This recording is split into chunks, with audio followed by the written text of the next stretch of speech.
Alright there folks, welcome to another Fishing Adventures Bite Size, and today I just want to run through you my Seatbox, why I use the one that I use, and the all important keep net attachments that I've got on the box as well.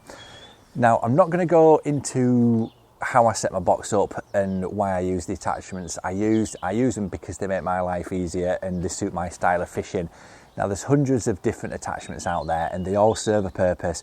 Everyone's got their own way of setting up a box, and as long as you're comfortable and you're happy with it, then why change it? Do you know what I mean? It's okay trying to copy someone else's style and stuff like that, but if you're not comfortable at the end of the day, if you don't know where things are to hand and stuff, it's pointless. It's going to cost you fish ultimately.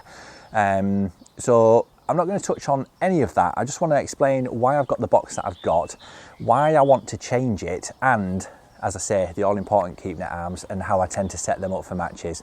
So the box I'm sat on is a Sensas 670 seat box, and I got it primarily because of the frame and how it's designed. The box that I had before I bought this one was a H-frame box. So basically you get a H-frame, 4 lugs that attach to your legs and nothing else. So you adjust the height to what you need it to in regards to the foot plate, tighten everything up, fingers crossed it doesn't move. Now, I'm a big bloke, I'm not going to lie, I'm just over 16 stone, and I was fishing a Winter League match and I was on my H-frame box and I was fishing the pole at about 13 metres, and I just sat up a little bit to stretch my back, and the back of the box actually dropped 2 or 3 inches and I pretty much fell off the back of the box. So that kind of put me off. I spent the rest of the match like nervously sitting, half squatting, and didn't really catch much because I couldn't really focus on anything else other than not trying to fall in or fall off the back. So I binned that one off pretty sharpish. And the reason I bought this box is because of the frame. As I said, it is a solid frame box, and I'm just going to move the camera just so you can see. Now pretty much every box on the market now is designed in a similar way, okay? Yeah, you see that there, how the white frame comes up and then it goes down at the back, and that is what your stacker unit sits on. So that frame is completely rigid, it's not going to move. So yeah, it's a nice rigid frame and it's not going to move, and as I say, I can sit on this all day long with 100% confidence that it's not going to move. The only niggle with this box, well, one of a few now actually, but when you first get it, it comes with a certain set of drawers and stuff like that, and if you need to adjust the height, you need to buy another tray unit or another drawer unit to adjust the height properly for you, which it can be a bit of a pain. I don't mind spending money on a box, but I want it to fit. I don't want to have to go and spend extra money just to make it fit me. Okay, so that was the first niggle, but I lived with it. It's a fantastic box, rock solid.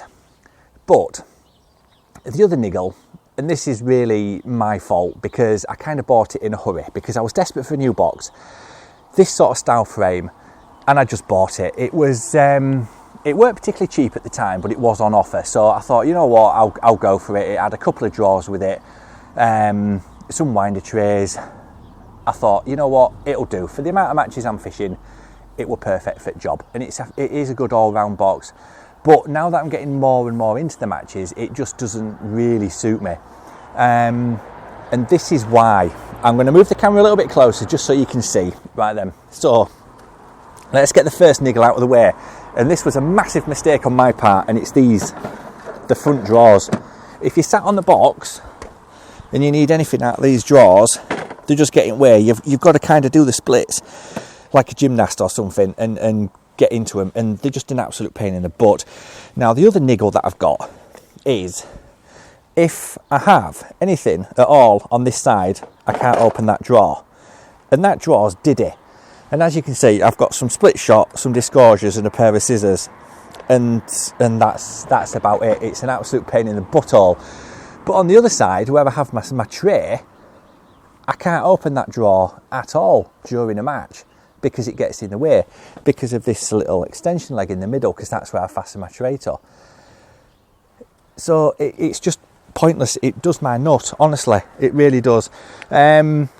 But don't get me wrong, it's got some decent storage in there. Some pole rigs in there, I'm tying up some more. Second drawer is What have we got in there? Some hook boxes, and underneath the stacker unit there, right at the very bottom, you've got another tray for winders and pole floats and stuff like that. So to be fair, as an all-round box, you have got plenty of storage, but as I say, it's not very practical. So don't buy online is what I'm trying to say. Always try and have a look at them in a tackle shop first, is my best advice. So the other thing I want to talk to you about, as I mentioned very, very briefly at the start, are these keep net attachments, okay? Now I'm going to move the camera again, just so to get a better angle for you. Right then, so if we're fishing matches, we're going to need keep nets. Most commercials now will have wooden platforms. So if you're old school and you use your bank sticks for your keep nets, you're not going to be able to stick them anywhere on a commercial if you're fishing matches, okay? And this is where these little things come in. And these are your keep net arms. Now I've got a variety of these. This one's a Preston one, and I love these little Preston ones because they've got the quick release insert. Okay, so you can just fasten your keep net to that, plug it into there, clomp it in, you're done. It's quick release, you get your wade in so much faster, okay? So I've got a Preston one, I've got a Matrix one, I've got a Daiwa one, and I've got another random unknown one on my box, okay? Now, you might be asking why have I got 4? And it's a question I ask myself all the time, because since I bought the little keep net arm, or the toolbar rather, I've not used it. Basically because with one thing and another, the matches at the time of year I was fishing, there was no way I was going to use like more than 2 keep nets anyway, and then with everything that's been going on, the matches through summer were pretty much bombed out anyway.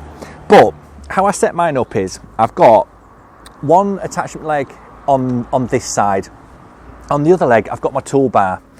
Now you can get the toolbars that will fit across both legs and fit on 4 keep nets, but I didn't really fancy that because, as I say, I've already got these, so I didn't really feel I needed it. And with the Sensas box, there's a little bit here that you unscrew that pops out, and you can actually fasten a keep net into that, right into the front of your foot plate. So you've potentially got 3 anyway. So did I really want to fork out that much money? Not really. I'm a Yorkshireman, as we all know.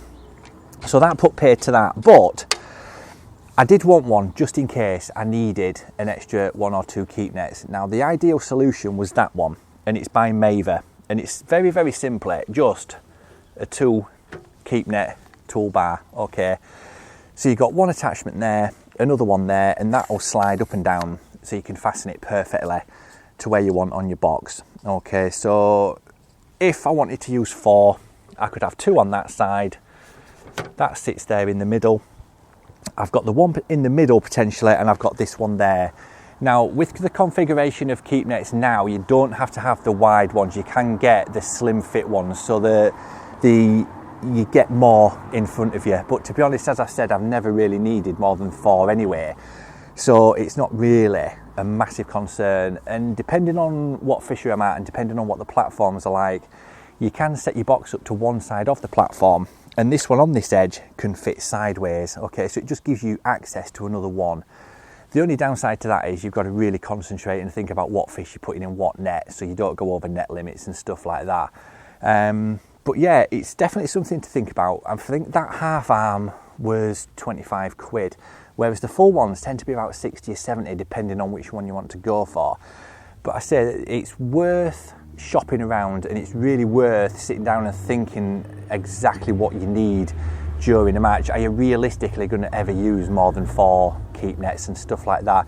If you're only ever going to use a couple, your best investment is just to buy 2 of the quick release keep net arms from Preston, sticking them on your front legs, and away you go. It's happy days. Okay then, so yeah, that was my seat box and my keep net attachments and why I use them. I hope you found it useful and got some benefit from it. If you did, give it a thumbs up. There's plenty more fishing content to come incredibly soon, so stay tuned, tight lines, and stay safe. Cheers.